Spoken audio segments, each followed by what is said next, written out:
الله وخير الهدي هدي محمد صلى الله عليه وسلم وشر الأمور محدثاتها وكل محدثة بدعة وكل بدعة ضلالة وكل ضلالة في النار.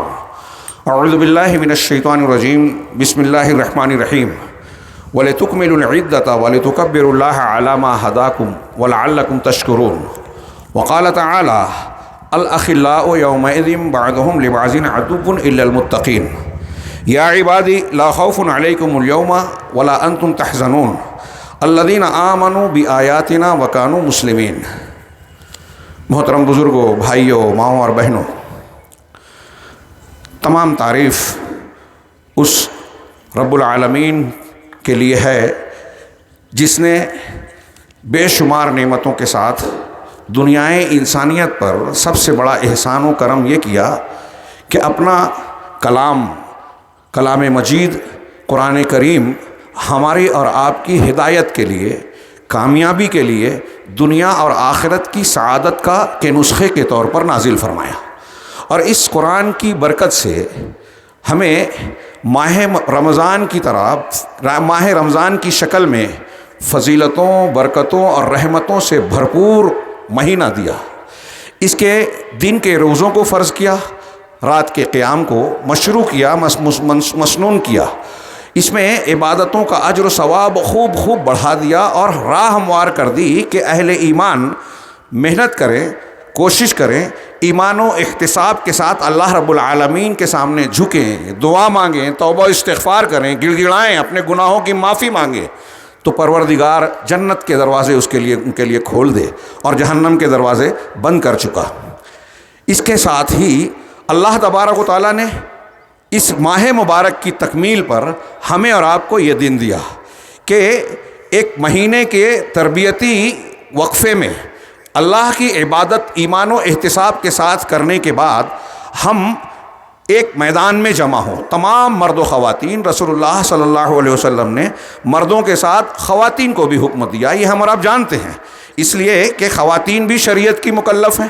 جس طرح جنت مردوں کے لیے ہے، عورتوں کے لیے بھی ہے، جہنم کا عذاب سرکش مردوں کے لیے ہے، خواتین کے لیے بھی ہے. اس لیے شریعت کے مکلف وہ ہیں. رمضان کے روزے، عبادتیں مردوں کے لیے بھی ہیں، خواتین کے لیے بھی ہے. اس لیے عید کی خوشیاں مردوں کے لیے بھی ہے، خواتین کے لیے بھی. چنانچہ عید کے دن ہلال عید کے نظر آتے ہی پہلا حکم رب العالمین نے یہ دیا کہ لتکملوا العدہ، گنتی پوری کر لی. اہل ایمان نے رمضان المبارک میں روزے رکھ کر، عبادتیں کر کے اپنے ایمان اور عقیدے کو تازہ دم کر لیا. پھر اس کے بعد جیسے ہی گنتی پوری ہوئی، یہ عید انہی کے لیے ہے جنہوں نے روزے رکھے، عبادتیں کی، اپنے رب کے جناب میں گڑ گڑا کر، آنسو بہا کر توبہ استغفار کیا. ان کے لیے عید ہے، ان کے لیے نہیں جنہوں نے روزے نہیں رکھے، ان کی عید ہے ہی نہیں، وہ مرد ہوں یا خواتین. چنانچہ جب یہ تازہ دم ہو کر نکلے تو سب سے پہلے غربا اور مساکین کے حق کو یاد کیا. عید نے یاد دلایا کہ اگر آپ خوش ہیں تو دوسروں کو، غربا اور یتیموں کو، غربا اور مساکین اور محتاجوں کو یاد کریں. اگر وہ خوش نہیں ہیں تو آپ کی خوشی ادھوری ہے.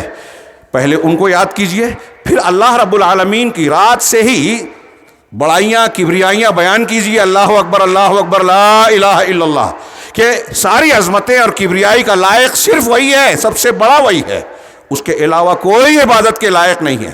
یقیناً وہ سب سے بڑا ہے، یقیناً سب سے بڑا ہے، ساری تعریف کا مستحق وہی ہے. یہ میں نے ترجمہ کیا ان تکبیرات کا جو ہم ادا کرتے ہیں. اس ترانے کے ساتھ، اس نعرے کے، اس گونج کے بیچ میں ہم نئے کپڑے، خوشبو کے ساتھ، بہتر سے بہتر انداز میں عیدگاہ کی طرف آئیں، مرد اور خواتین سب مل کر. پھر یہاں 2 رکعت شکرانہ ادا کریں. عید کا پیغام یہ ہے کہ اللہ کی توحید کو اختیار کیا جائے، اللہ کی بڑائیاں بیان کی جائے، تعریف کا حقدار اسے کہا جائے، خود تکبر میں مبتلا نہ ہو. نیا لباس پہنا ہے لیکن تواضع اختیار کریں کہ رب کا شکر ادا کریں. لعلکم تشکرون کہا نا، وَلِتُكْمِلُوا الْعِدَّةَ، تاکہ تم گنتی پوری کر لو. وَلِتُكَبِّرُوا اللَّهَ عَلَىٰ مَا هَدَاكُمْ، اور اللہ نے جو توفیق تمہیں عطا کی، ہدایت دی ہے، روزے کی، عبادت کی، تلاوت کی، توبہ استغفار کی، نیکیوں کی، اس پر تم اللہ کی بڑائیاں بیان کرو، گھمنڈ مت کرو. اللہ بڑا ہے، اللہ نے توفیق دی. وَلَعَلَّكُمْ تَشْكُرُونَ، اور تاکہ تم شکر گزار بن جاؤ. شکر ادا کرو رب العالمین کا کہ اس نے اتنی عظیم الشان نعمتیں دی. اسی نے ہم کو قرآن دیا، اسی نے رمضان دیا، وہی متقیوں میں داخل کر رہا ہے. اور پھر یہ عید کا موقع دیا. یہاں یہ عید دوسری قوموں کی عیدوں سے ممتاز ہے. اس میں پاکیزگی ہے، سنجیدگی ہے، متانت ہے، توحید پر مبنی ہے، ایک دوسرے سے تعلقات، باہمی تعاون کا سبق ہے کہ غربا کو یاد کیجئے، مل کر اکٹھا نماز پڑھیے. یہ نماز، یہ ایک اجتماع اتحاد کی دعوت دیتا ہے، ایک دوسرے کے تعاون کے جذبے کو پیدا کرتا ہے. یہ تعلیم دیتا ہے کہ اگر عید منانا ہے تو دل کے گلے شکوے کینے کپٹ کو صاف کیجئے، تب اصلی خوشی ملتی ہے. عید کے یہ پیغامات رشتوں کو تازہ کرتے ہیں. عید کا پیغام ایمان کو تازہ کرتا ہے. اللہ کے نبی جناب محمد رسول اللہ صلی اللہ علیہ وسلم کا جو لمبا فرمان ہے رمضان کے روزوں کی فضیلت کے ضمن میں، اس میں ایک جملہ ہے کہ وَلِلصَّائِمِ فرحتان، کہ روزے دار کے لیے دو خوشی ہوتی ہے. ہاں، فرحتن وَلِلصَّائِمِ فرحتان یفرحہما، کہ روزے دار کی دو خوشیاں ہیں جس میں وہ خوش ہوتا ہے، مسرت و شادمانی محسوس کرتا ہے. یہ کیا ہے دو خوشیاں؟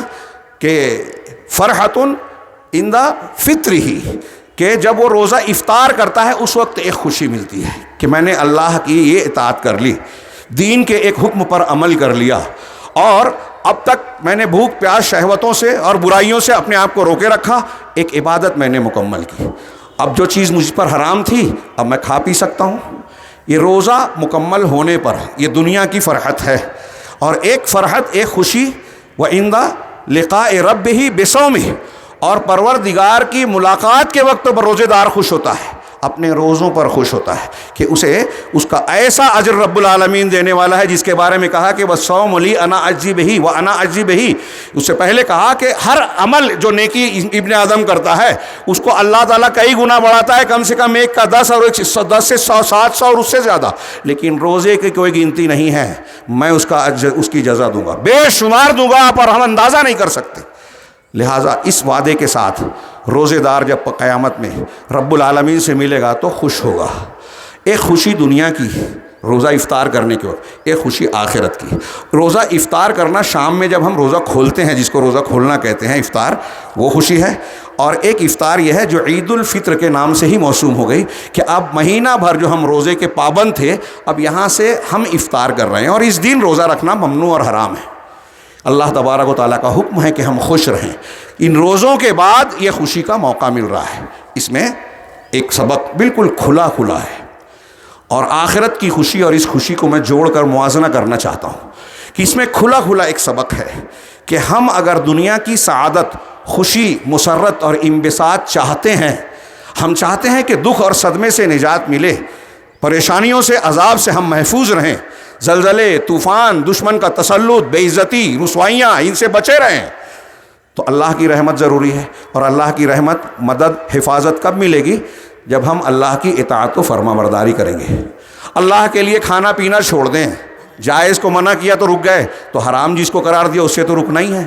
کھانے پینے میں جو حرام ہے، کردار و عمل میں جو حرام ہے، بات چیت میں جو حرام ہے، عقیدے میں جو حرام ہے، ساری چیزوں کو چھوڑ دیں. عبادات میں جو حرام ہے اس کا ارتکاب کرنا بدعت ہے. بدعت، شرک، گناہ کبیرہ، گناہ صغیرہ بندے کو اللہ سے دور کرتا ہے، خوشیوں سے محروم کرتا ہے، وہ شقاوت و بدبختی لاتا ہے. یہ ایک منظر دیکھیے کہ یہ روزے کے بعد ہم کو خوشی کا موقع دیا رب العالمین نے، اور قیامت کے دن جو خوشی، جو ماحول ہوگا، اس منظر سے اس منظر کا جو آج ہم یہاں اکٹھا ہیں موازنہ کیجئے. میں نے سورہ زخرف کی چند آیتیں پڑھی، ہاں آگے کی آیت ایک ایک جملے پر موازنہ کرتے جائیں. اللہ تبارک و تعالیٰ نے مشرکین کا ذکر کرتے ہوئے کہ یہ لوگ قیامت کا انتظار کر رہے ہیں کہ اچانک ان کے پاس آ جائے اور شعور بھی نہ ہو. اس دن میں کیا ہوگا؟ الاخلاء یومئذ بعضهم لبعض عدو الا المتقین، کہ سارے گہرے دوست جو دنیا کے تعلقات اور رشتے ہیں، دوستیاں ہیں، سب مٹ جائے گی. کہ دنیا وہاں میدان محشر میں گہرے دوست ایک دوسرے کے دشمن بن جائیں گے، سوائے متقیوں کے. تقوی کی بنیاد پر، دین کی بنیاد پر جس کا تعلق ہے دنیا میں، قیامت کے دن بھی یہ تعلق قائم رہے گا. اور دنیا میں دنیا داری کی بنیاد پر، فسق و فجور کی بنیاد پر، گناہوں میں تعاون کی بنیاد پر جس کی دوستی ہے، تعلق ہے، وہ ایک دوسرے کے دشمن ہو جائیں گے، آپس میں لڑیں گے، لعنت ملامت کریں گے کہ تمہاری وجہ سے میں جہنم کا حقدار بن گیا، تمہاری وجہ سے میں گمراہ ہو گیا. تو ساری دشمنیاں ٹوٹ جائے گی، اللہ کی اور اللہ کے لیے جو دوستی ہے وہ قائم رہے گی. الا المتقین، متقین قرآن پر چلنے والے متقی، روزے کی فرضیت کا مقصود لعلکم تتقون، روزہ رکھ لیا ایمان و احتساب کے ساتھ، تراویح پڑھی، تلاوت کی، توبہ استغفار کیا، متقی بن گئے، گناہوں سے نیکی کی طرف آ گئے، متقی بن گئے۔ اب یہ متقی اگر ہیں ہم تو یہ دوستیاں کام آئے گی۔ آگے اللہ رب العالمین نے فرمایا یا عبادی، اب اس منظر میں جب ایک دوسرے کے دشمن ہوں گے لوگ خوف زدہ ہوں گے، دہشت زدہ ہوں گے، اللہ تبارک و تعالیٰ کے عذاب اور غضب سے انتہائی خوف اور دہشت کے ماحول میں یہ یہاں تک کیفیت ہوگی کہ انبیاء کرام علیہم الصلاۃ والسلام جو انسانوں میں سب سے اعلیٰ طبقہ ہے، سب سے اونچے درجے والا، وہ بھی نفسی نفسی نفسی کہے گا۔ لوگ ان سے کہیں گے، اولو العزم رسولوں سے کہ اللہ سے سفارش کرو کہ حساب کتاب لے لے، تو کہیں گے کہ ان ربی قد غضب اليوم غضبا لم یغضب قبلہ مثلہ ولن یغضب بعدہ مثلہ، میرا پروردگار آج اتنا غضبناک ہے کہ نہ پہلے تھا نہ بعد میں ہوگا، اتنا غصہ اور غضبناک۔ میں اپنی فلاں غلطی یاد کرتا ہوں، نہیں ہمت پڑے گی۔ تو اس دہشت کے ماحول میں اللہ کی طرف سے یہ اعلان ہوگا، سارے لوگ خوف میں ہیں، دہشت میں ہیں۔ اللہ کہے گا یا عبادی، اے میرے بندو، لا خوف علیکم اليوم ولا انتم تحزنون، کہ آج کے دن تم پر کوئی خوف نہیں، کوئی خوف نہیں، اور نہ ہی تم غمزدہ ہوگے۔ خوف مستقبل کے اندیشوں سے ہوتا ہے، اور حزن و ملال، غم ماضی کے نقصانات کی بنیاد پر ہوتا ہے۔ تو نہ ماضی کا غم ہوگا اور نہ مستقبل کا اندیشہ، تم سیف ہو، تم محفوظ ہو، یہ رب کہہ رہا ہے۔ یہ آخرت میں کہا جائے گا۔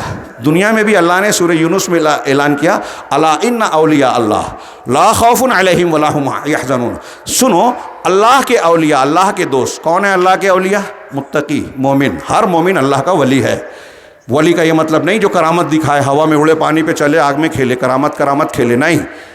ہر مومن اللہ کا ولی ہے۔ الا ان اولیاء ہے لا خوف علیہم ولا هم یحزنون، اولیاء اللہ پہ نہ کوئی خوف ہوتا ہے نہ غمزدہ ہوتے ہیں۔ کون ہے اللہ کے ولی؟ قرآن نے خود کہا الذین آمنوا وکانوا یتقون، وہ لوگ جو ایمان لائے اور تقوی اختیار کرتے ہیں۔ ایمان اور تقوی والے دنیا میں بھی خوف اور حزن و ملال سے محفوظ، اور آخرت میں بھی۔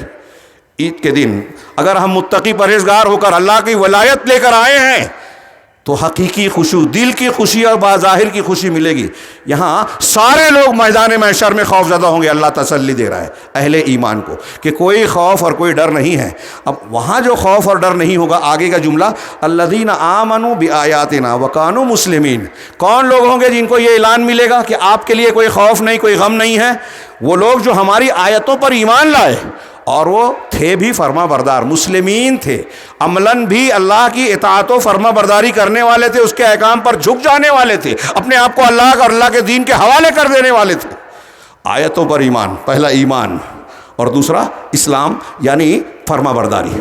وہی جو اس آیت میں الا ان اولیاء اللہ میں کہا الذین آمنوا وکانوا یتقون، معنی ایک ہی ہے، الفاظ فرق ہے۔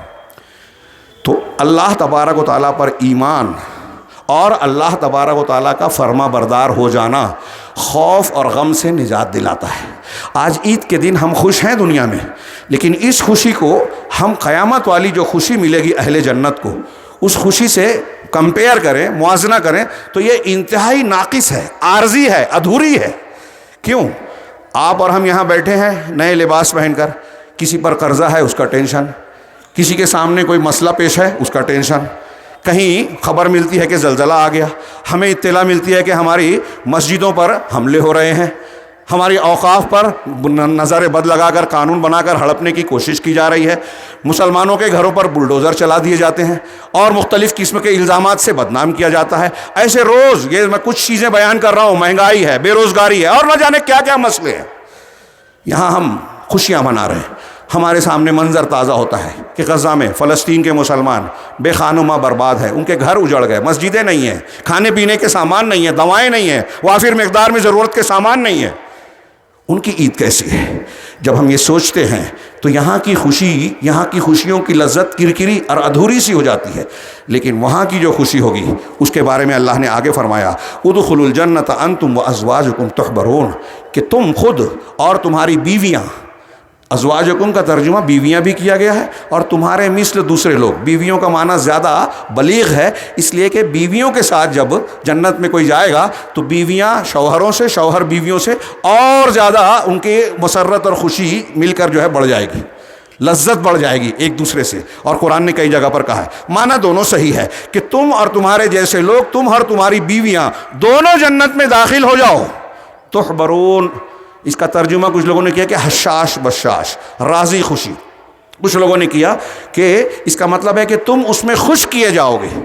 اگر ایک ترجمہ یہ کیا جائے کہ مزے ہی مزے کے ساتھ رہو گے اس میں, تو غلط نہیں ہوگا. اس میں صرف مزہ ہی ہوگا, لذت ہی ہوگی, خوشیاں ہی ہوگی. کوئی مزہ اور لذت کو کرکرا کرنے والی چیز نہیں ہوگی. یہ خوشی کی انتہا ہوگی جنت میں. اللہ نے آگے فرمایا یطاف علیہم بصحاف من ذہب واکواب وفیہا ما واکواب, کہ ان پر پھرائے جائیں گے, ہاں, ان کے اوپر سونے کی رکابیوں اور سونے کے ساغر, جس کو گلاس کہہ لیجئے, سونے کے پیالے اور گلاس کا دور چلایا جائے گا. یطوف علیہم, سورہ دہر میں کہا یطوف علیہم ولدان مخلدون, یہ کون لوگ ان کے سامنے دور چلائیں گے؟ ایسے بچے جو ہمیشہ بچے ہی رہیں گے, ہمیشہ زندہ بھی رہیں گے, بچے ہی رہیں گے, انتہائی حسین جمیل خوبصورت, جن سے رونق رہے گی جنت میں. یطاف علیہ یطوفون علیہم ولدان باکواب, کیا ہے یطوفون علیہم, کیا ہے اذا رأیتہم حسبتہم لؤلؤا منثورا, جب تم انہیں دیکھو گے تو ایسا لگے گا کہ بکھرے ہوئے سچے موتی ہیں. وَإِذَا رَأَيْتَ ثَمَّ رَأَيْتَ نَعِيمًا وَمُلْكًا كَبِيرًا, اور وہاں جنت میں جہاں کہیں دیکھو گے تو نعمت ہی نعمت ہوگی اور بہت بڑی سلطنت ہوگی. جنت کی نعمتوں کا تذکرہ یہ عید کے خطبے میں تفصیل سے نہیں کیا جا سکتا, لیکن آپ تصور کیجئے اور ان آیتوں اور حدیثوں کو یاد کیجئے جن میں جنت کے بیانات ہیں, اس کی نعمتوں کا تذکرہ ہے. یہاں ذکر کیا کہ سونے کے جام اور سونے کی رکابیاں ان کے اوپر ان کا دور چلایا جائے گا, کھانے پینے اور لذیذ چیزیں. وفی ہے, اللہ نے فرمایا وفیہا ما تشتہیہ الانفس وتلذ الاعین, اور اس میں وہ ساری چیزیں ہوگی جس کو انسان کا جی چاہے گا, خواہشات اور اشتہا ہوگی کہ میں یہ چاہتا ہوں, ساری چیزیں ملے گی جو چاہے گا. جنت میں جنتیوں کا چاہت کا معیار بھی اونچا ہو جائے گا, پاکیزہ ہو جائے گا. تو جو دل چاہے گا وہ بھی ملے گا. وتلذ الاعین, اور جس سے جو آنکھیں جس کو دیکھ کر لذت محسوس کریں گی وہ بھی ہوگی. اب اس میں اجمالی طور سے جو جملہ کہا گیا ہے, کیا کیا چیزیں آ گئی. فلا تعلم نفس ما اخفی لهم من قرۃ اعین, کوئی نفس نہیں جانتا کہ جنت میں آنکھوں کی ٹھنڈک کے کیسے کیسے سامان ہیں. کھانے کی چیزیں, لباس, ریشم, سندس و استبرق کے موٹے ریشم, باریک ریشم, سونے چاندی کے زیورات, سونے چاندی کے محلات, ایک موتی کا محل, مختلف قسم کی انتہائی پاکیزہ نہریں, شراب طہور, نکاح, حوریں, دنیا کی عورتیں اور خواتین, اور نہ جانے کون کون سی لذتیں جو ہم تصور نہیں کر سکتے. جسمانی لذتیں بھی, روحانی اور دلی لذتیں بھی. یہ انسان کی خوشی اور مسرت کی انتہا ہوگی, لذت ہی لذت ہوگی, اس میں اکتاہٹ نہیں ہوگی. لا یبغون عنہا حولا, وہاں سے ہٹنا نہیں چاہیں گے کہ چلو بور ہو گئے یہاں سے کہیں اور چلے. ہر روز لذت بڑھتی جائے گی, اور کسی چیز میں کوئی نہ نیند آئے گی, نہ موت آئے گی, نہ تھوک آئے گا, نہ حیض و نفاس کے خون ہوں گے, نہ کسی قسم کی پیشاب پاخانے کی گندگی ہوگی. صفائیاں ہی صفائیاں, پسینہ نکلے گا جو کھائیں گے, اور وہ بھی مشک اور عنبر کی خوشبو کے ساتھ. اور دنیا کی مشک اور عنبر نہیں, وہاں کی مشک اور عنبر جس کا ہم تصور نہیں کر سکتے. تو اس میں آنکھوں کی لذت کا بھی سارا سامان ہوگا, اچھے اچھے مناظر ہوں گے, انتہائی پر رونق اور دل کو بھانے والے مناظر ہوں گے. اللہ رب العالمین کا دیدار ہوگا جو سب سے بڑی نعمت ہوگی, جس سے آنکھوں کو لذت ملے گی, دل بھی جو چاہے گا, اور آنکھیں جو جس سے لذت محسوس کرے گی. وَأَنْتُمْ فِيهَا خَالِدُونَ, یہاں بھی ایک بات یہ بھی کہ اور تم اس میں ہمیشہ ہمیش رہو گے, ہمیشہ ہمیش. دنیا میں کتنا بھی کما لو, بنا لو, کوٹھیاں, کارخانے اور جائیداد, پراپرٹی, یہاں سے چلے جانا ہے. ایک دکھ کی بات ہوتی ہے کہ بہت کما لیا لیکن مر جائیں گے, یہ دکھ ہو جاتا ہے انسان کو. جنت کا معاملہ یہ ہوگا کہ وہاں یہ گارنٹی ہوگی کہ کبھی موت نہیں آئے گی, موت کو موت کر مار ڈالا جائے گا, اور ہمیشہ ہمیش جنتی ایک ہی عمر میں ہوں گے, لذتوں کے ساتھ روز لذت بڑھتی جائے گی, اس میں ہمیشہ رہیں گے, کبھی وہاں سے موت نہیں آئے گی, ہٹیں گے نہیں. آگے اللہ نے فرمایا وَتِلْكَ الْجَنَّةُ, یہ جو اتنی نعمتوں کا میں نے سرسری سے ذکر کیا, آگے اللہ نے کہا وَتِلْكَ الْجَنَّةُ الَّتِي أُورِثْتُمُوهَا بِمَا كُنْتُمْ تَعْمَلُونَ. بس اس جملے پر غور کیجئے عید اور رمضان سے جوڑ کر, کہ اس جنت کا تم کو جو وارث بنایا گیا, أُورِثْتُمُوهَا, وارث, مالک, جو وارث ہو گیا مالک ہو گیا ہمیشہ کے لیے, جنت کے وارث. اور ملکن کبیرہ, دنیا سے زیادہ, ایک ایک جنتی کی جنت دنیا سے کئی کئی گنا زیادہ بڑی ہوگی. کہ اس جنت کا جس کو تم کو وارث بنایا گیا ہے. کیوں بنایا گیا؟ بما کنتم تعملون، جو تم عمل کرتے تھے اس کے بدلے میں. یہ جملہ قرآن میں کئی جگہ ہے. وَتِلْكَ الْجَنَّةُ الَّتِي نُورِثُ مِنْ عِبَادِنَا مَنْ كَانَ تَقِيًّا، سورہ مریم کی آیت ہے کہ اس جنت کو اپنے بندوں میں سے ہم اس کے حوالے کریں گے، وارث بناتے ہیں اس کو جو تقی ہے، متقی ہے، روزہ رکھ کے جس نے اپنے آپ کو متقیوں میں شامل کر لیا، جو متقی ہے. ایک جگہ فرمائے وَنُودُوا أَن تِلْكُمُ الْجَنَّةُ أُورِثْتُمُوهَا بِمَا كُنتُمْ تَعْمَلُونَ، کہ ان کو ندا دی جائے گی کہ جنت کے جو تم کو وارث بنایا گیا ہے تمہارے اعمال کے نتیجے میں.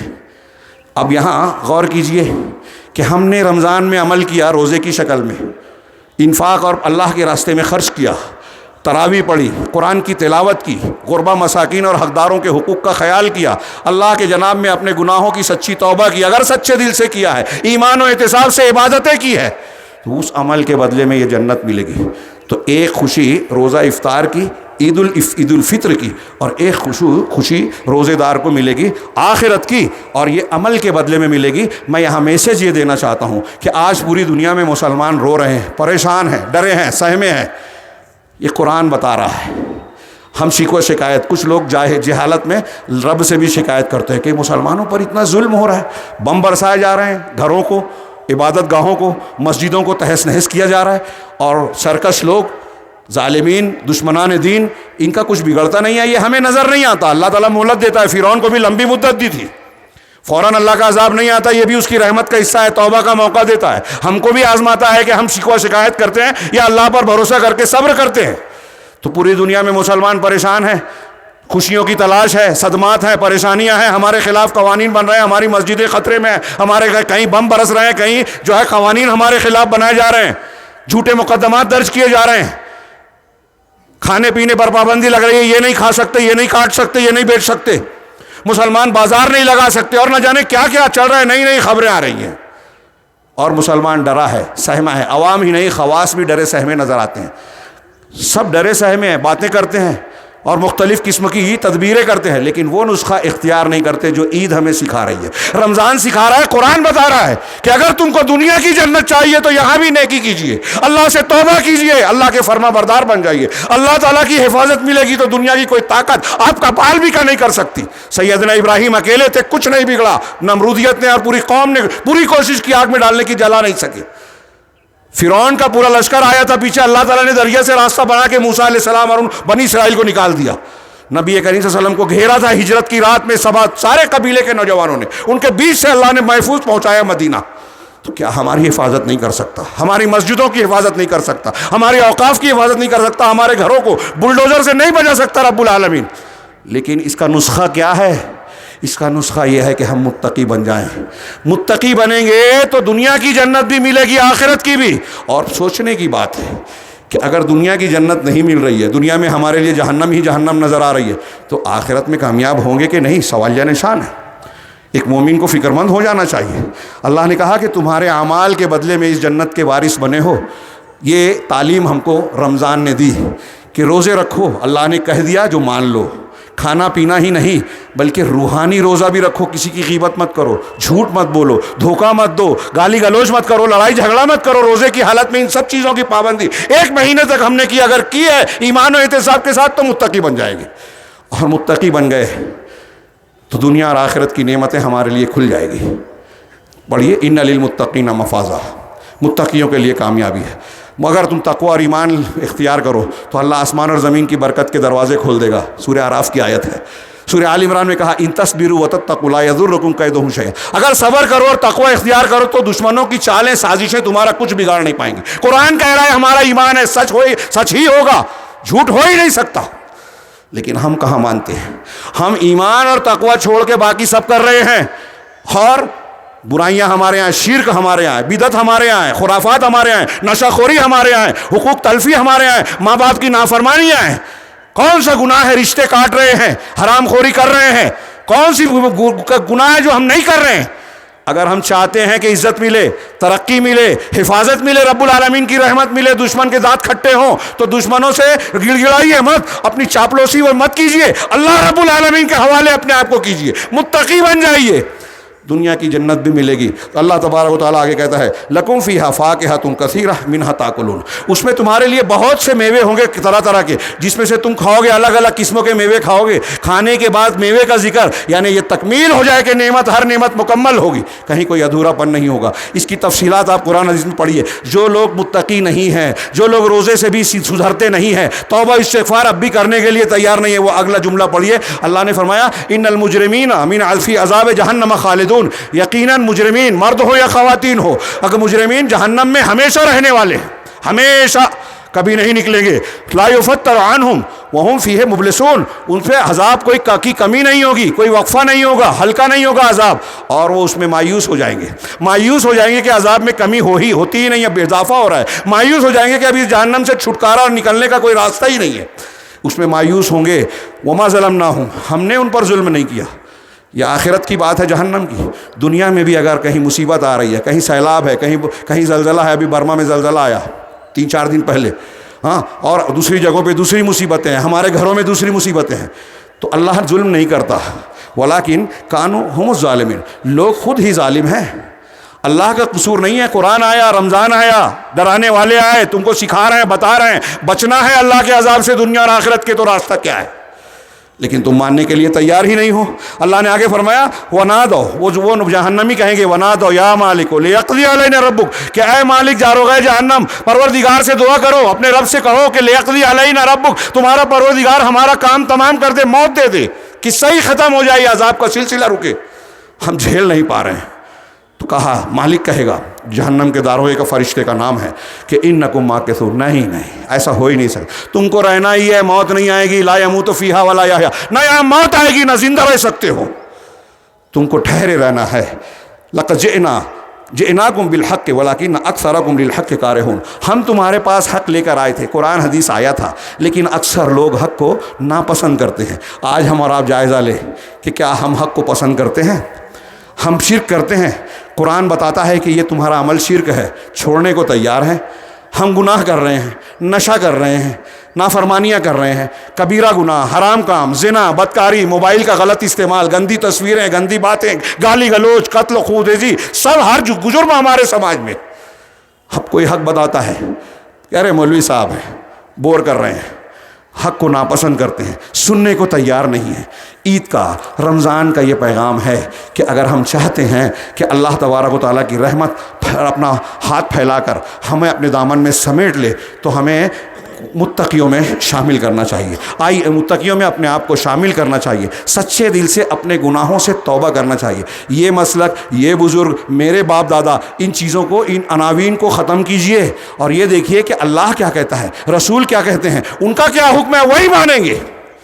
فلاں اور فلاں کے چکر میں ہی فرقے بنے، گمراہیاں آئی، اور لوگ دنیا کا کوئی بھی مذہب ہو، کوئی بھی مسلک ہو، ہر جگہ بڑے بڑے لوگ ہیں، اور لوگ انہی بڑے لوگوں کو دیکھ کر صحیح اور غلط کی تمیز کیے بغیر پیچھے چل رہے ہیں، اور نتیجہ یہ نکلتا ہے کہ جو گناہ کر رہا ہے، جو غلط شریعت اور دین مان رہا ہے، اس سے توبہ کرنے کے لیے تیار ہی نہیں ہے۔ آنکھیں کھولیے، بیدار ہوئیے، اللہ رب العالمین نے حجت پوری کر دی، قرآن نازل کیا، رمضان دیا تاکہ ہم قرآن کے قریب ہو جائیں، قرآن کو سمجھ کر پڑھیں، قرآن سے عقیدہ سیکھیں، عبادت سیکھیں، دین سیکھیں، اس سے اور فلاں سے نہ سیکھیں۔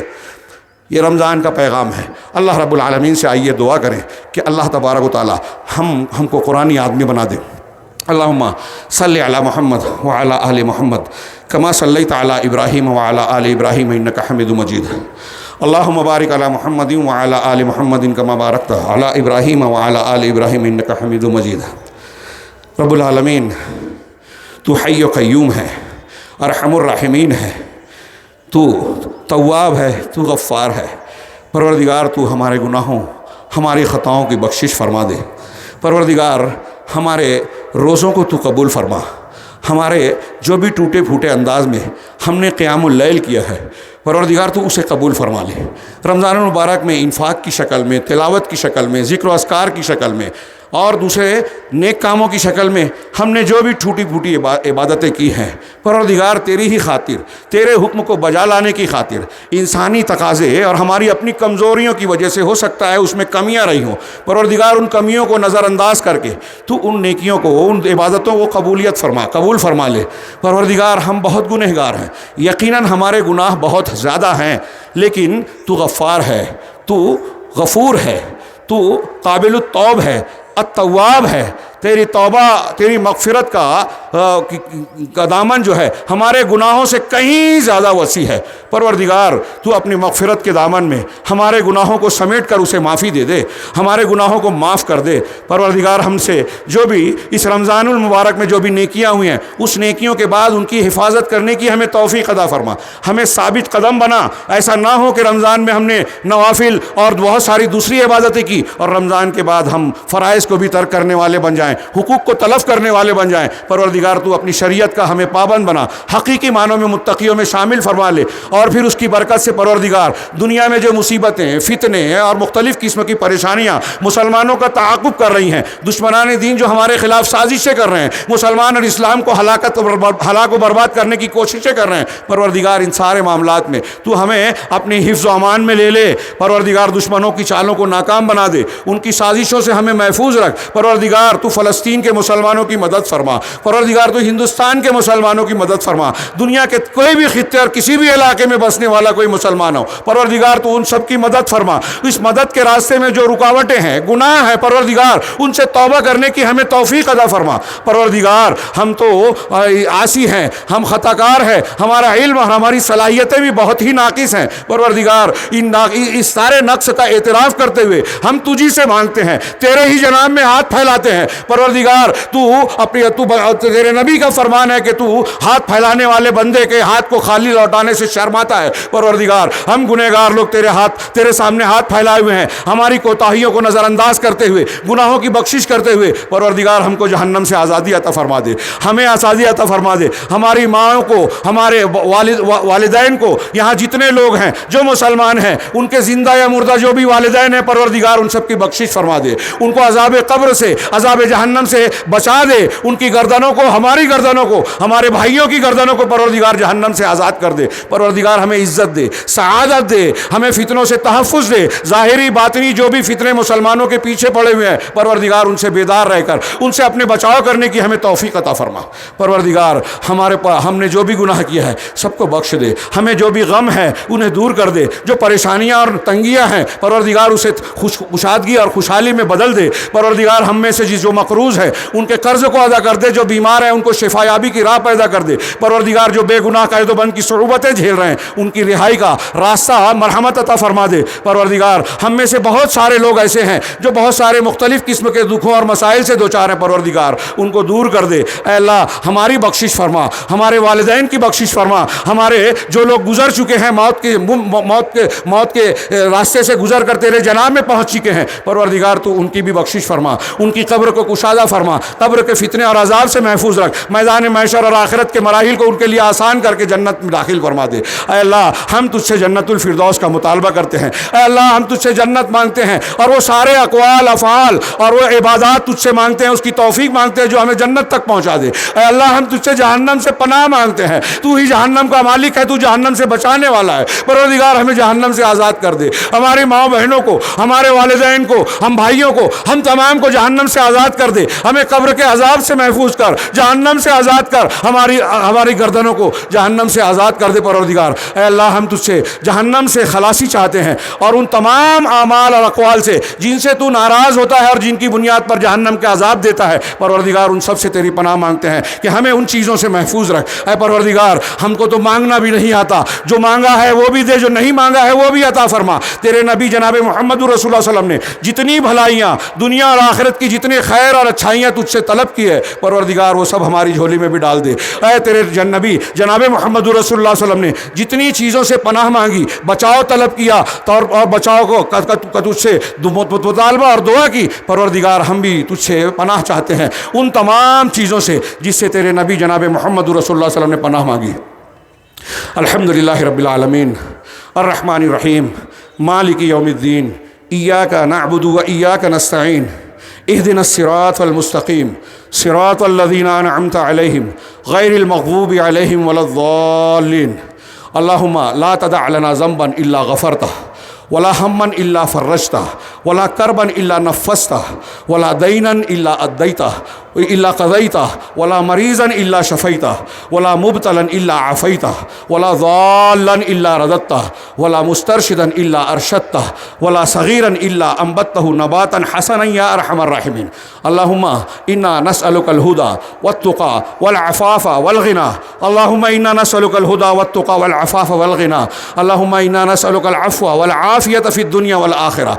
اللهم إنا نسألك العفو والعافية في الدنيا والآخرة. اللهم اغفر لنا وللمؤمنين والمؤمنات والمسلمين والمسلمات وألف بين قلوبهم وأصلح ذات بينهم وانصرهم على عدوك وعدوهم.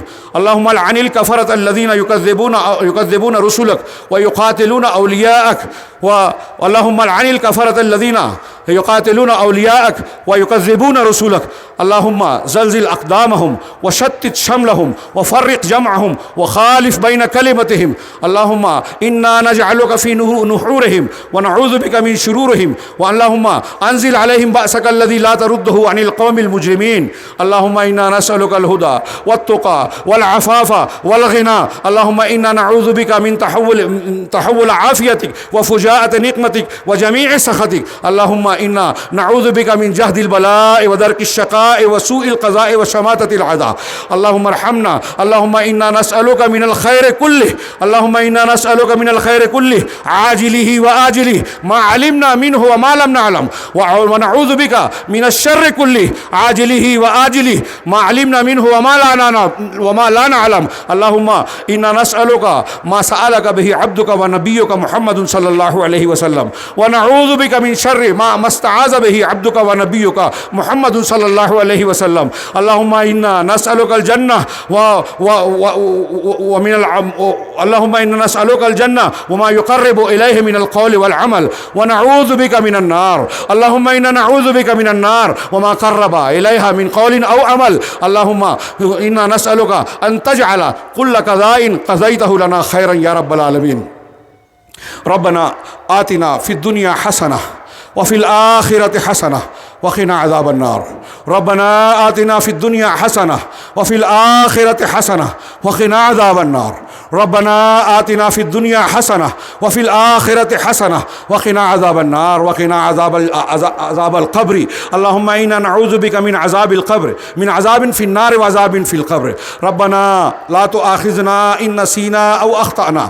ربنا ولا تحمل علينا إسرا كما حملته على الذين من قبلنا. ربنا ولا تحملنا ما لا طاقة لنا به واعف عنا واغفر لنا وارحمنا أنت مولانا فانصرنا على القوم الكافرين. ربنا لا تزغ قلوبنا بعد إذ هديتنا وهب لنا من لدنك رحمة إنك أنت الوهاب. يا مقلب القلوب ثبت قلوبنا على دينك. يا مقلب القلوب ثبت قلوبنا على دينك. يا مصرف القلوب صرف قلوبنا إلى طاعتك. يا مصرف القلوب صرف قلوبنا إلى طاعتك. اللهم إنا نسألك من خشيتك ما يحول بيننا وبين معاصيك، ومن طاعتك ما تبلغنا به إلى الجنة، ومن اليقين ما تهون به علينا مصائب الدنيا. ومتعنا بأسماعنا وأبصارنا وقوتنا ما أحييتنا واجعله الوارث منا واجعل ثأرنا على من ظلمنا وانصرنا على من عادانا ولا تجعل مصيبتنا في ديننا ولا تجعل مصيبتنا في ديننا ولا تجعل الدنيا أكبر همنا ولا مبلغ علمنا ولا تسلط علينا من لا يرحمنا. ربنا اصرف عنا عذاب جهنم إن عذابها كان غراما. ربنا هب لنا من أزواجنا وذرياتنا قرة أعين واجعلنا للمتقين إماما. ربنا هب لنا من أزواجنا وذرياتنا قرة أعين واجعلنا للمتقين إماما. ربنا اغفر لنا ولإخواننا الذين سبقونا بالإيمان ولا تجعل في قلوبنا غلا للذين آمنوا ربنا إنك رؤوف رحيم. ربنا عليك توكلنا وإليك أنبنا وإليك المصير. ربنا لا تجعلنا فتنة للذين كفروا واغفر لنا ربنا إنك أنت العزيز الحكيم. ربنا تقبل منا إنك أنت السميع العليم. اللهم أحسن عاقبتنا في الأمور كلها وأجرنا من خزي الدنيا وعذاب الآخرة. ربنا تقبل منا إنك أنت السميع العليم وتب علينا إنك أنت التواب الرحيم. وصلى الله تعالى على خير خلقه محمد وآله وصحبه أجمعين برحمتك يا أرحم الراحمين.